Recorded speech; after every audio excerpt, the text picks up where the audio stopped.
നമ്മുടെ ചെമ്മീൻ ഒലത്തെന്നൊക്കെ വേണം പറയാം. റെഡി ആയിട്ടുള്ളത്. കുറച്ച് കുരുമുളക് ഇട്ട് ആഹാ നല്ല അടിപൊളി സാധനമായിരിക്കും കേട്ടോ.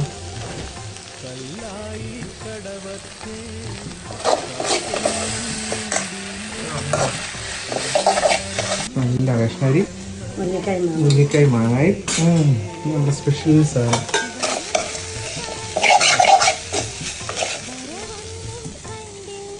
ഓഹോ നല്ല ചൂട് ചെമ്മീൻ ഒലത്തെന്നൊക്കെ വേണം പറയാം. ഒരു ഉണക്കമീൻ കൂടെ വെച്ചാൽ set. Okay ready ready ready. നമ്മുടെ റേഷനരി ആക്കണം. എനിക്ക് ഏറ്റവും ഇഷ്ടം റേഷനരിയാണ്.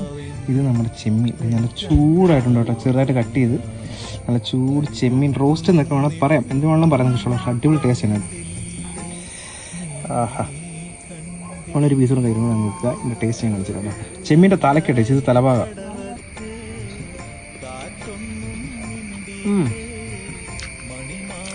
അമ്മ കൊള്ളാം, അടിപൊളി.